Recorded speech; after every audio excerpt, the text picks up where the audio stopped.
Sister Meeple here, bringing you my Kickstarter pick of the week, where I analyze my favorite tabletop game currently out on Kickstarter. And this week I have picked Trogdor, the board game.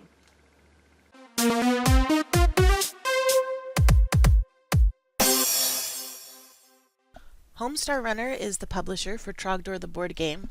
This is their first Kickstarter, and they've never backed any other Kickstarters, and ordinarily that might give me some cause for concern, but it doesn't in this case because they've been around for a long time in the internet community.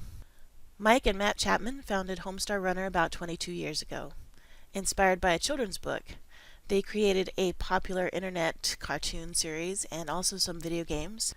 They have enlisted some great collaborators on this project, and I have no doubts that they will deliver it. As designer, they've selected James Ernest. James Ernest is a prolific and well-known designer.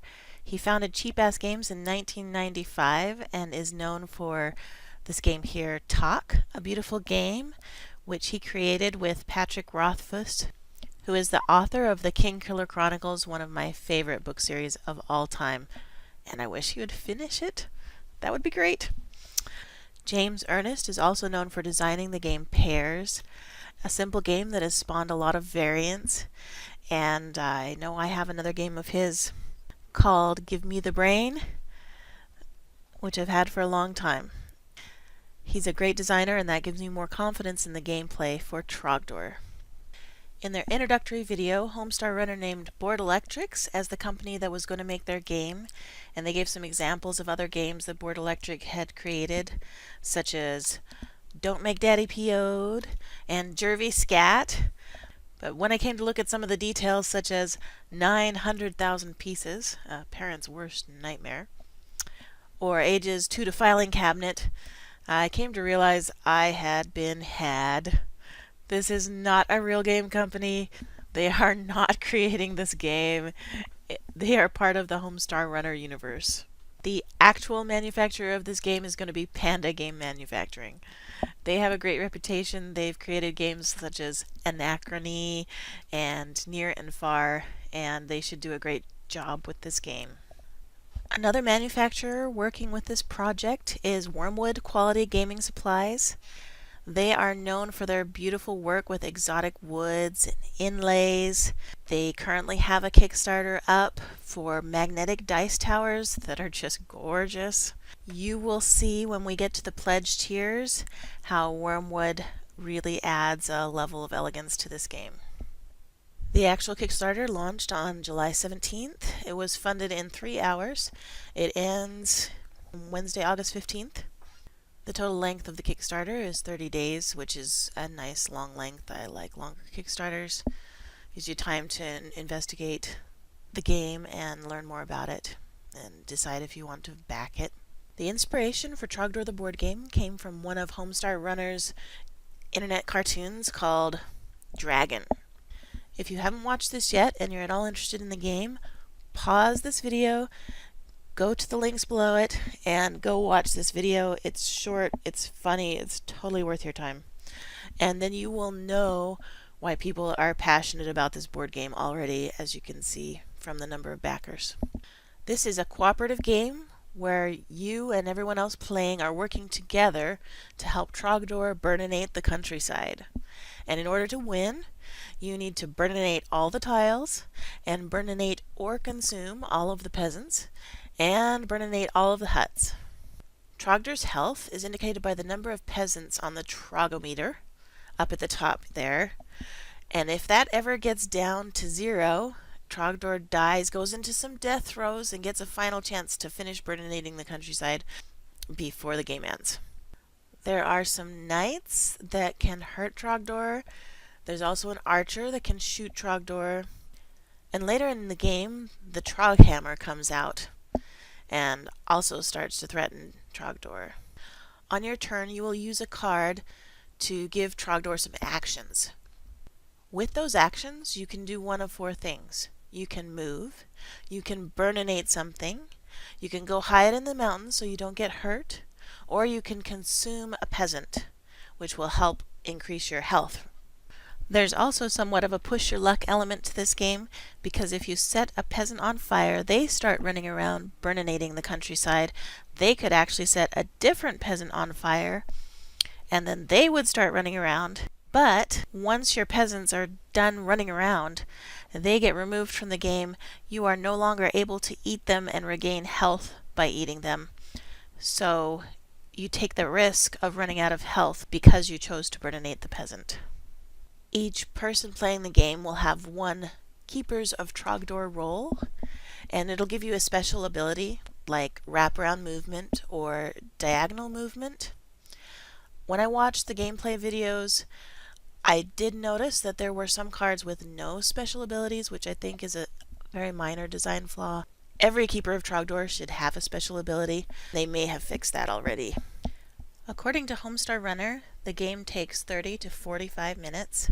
They have the minimum age as 14 plus. I have no idea why it's that high. My 9-year-old could play this game just fine.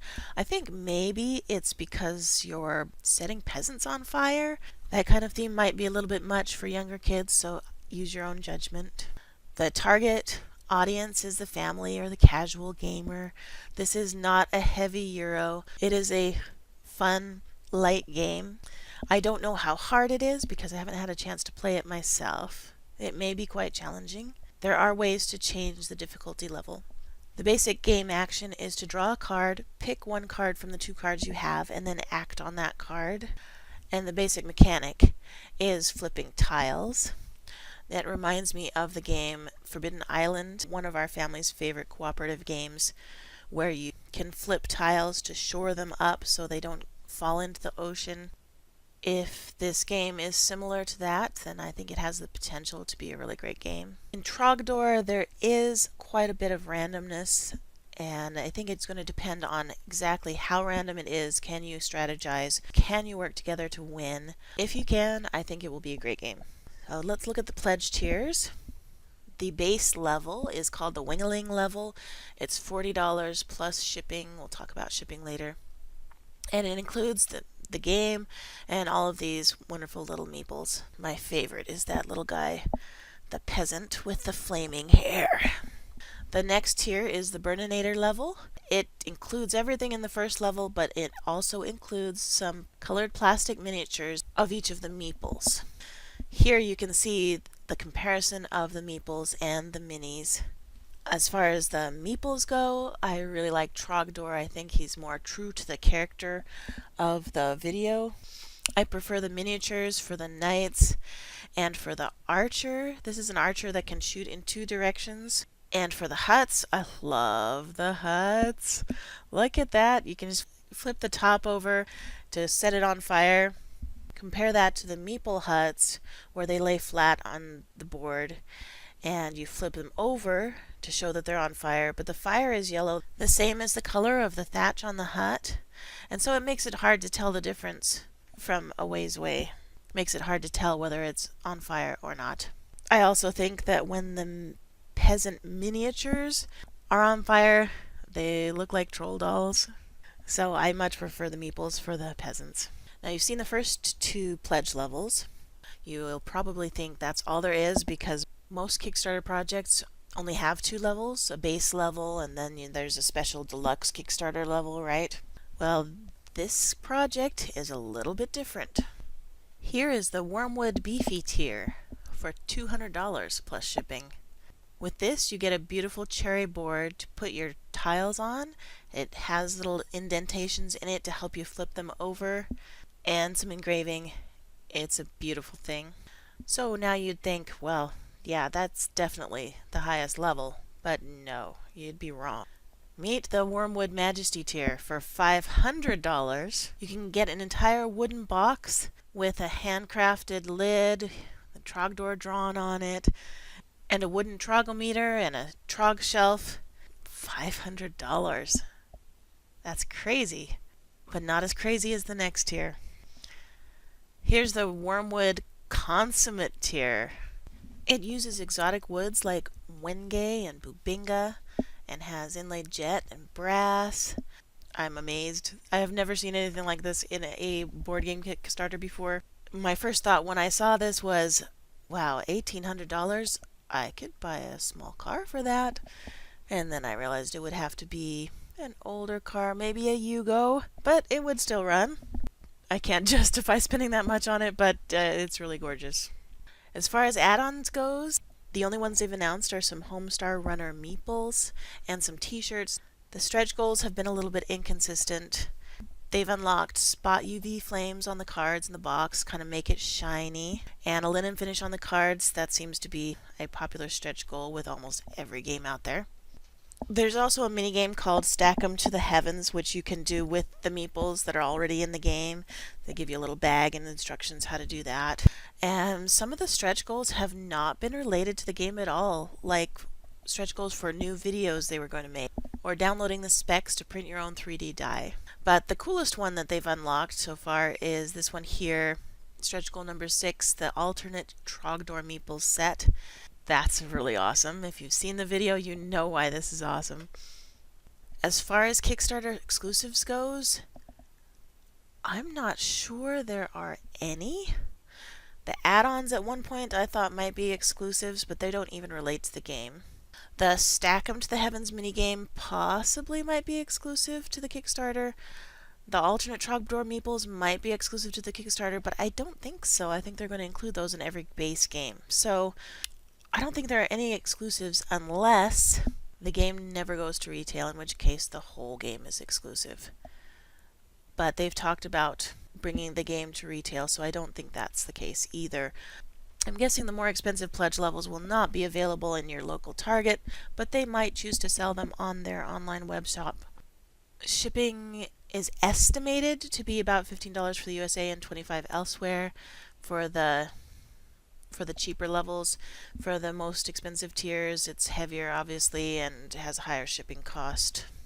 Homestar Runner is estimating June of 2019 for fulfillment of this Kickstarter, but I cannot see that happening because they have over 18,000 backers and they will have more before this ends. So I'm guessing they'll have over 20,000 backers, and what started out as June 2019 might become September of 2019 or even later. I think they'll probably get it to you in time for Christmas, but if it doesn't come, don't blame me.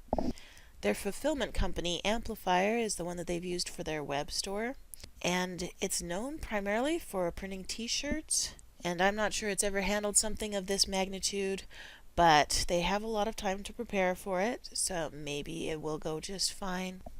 I'm guessing there'll be at least a 3-month delay. If this game is never released in stores, it will become a collector's item and it will increase in value. Anything that's sold in stores is obviously not going to be as valuable, and you are probably going to end up paying more for it than you would pay in the store, because when you order from an online store, you can usually get to a certain level for free shipping, and usually they sell it for even cheaper than the Kickstarter. So at this point, what you're getting by pledging is you're getting the game first, because if they have 20,000 games to produce, they're not going to worry about going to retail anytime soon. Sister Meeple says, I'm backing it, although probably at one of the lower tiers. I think my family would really enjoy this game, and if you think your family would enjoy it, or if you'd like to support Homestar Runner for the entertainment they provided to the internet community over the years, this would be a great way to do so and get an excellent game in return. I hope you've enjoyed this video and that it's given you some useful information to help you decide whether you want to back Trogdor, the board game, before its Kickstarter ends on August 15th. Subscribe below, and I will see you back here next week for another Kickstarter Pick of the Week.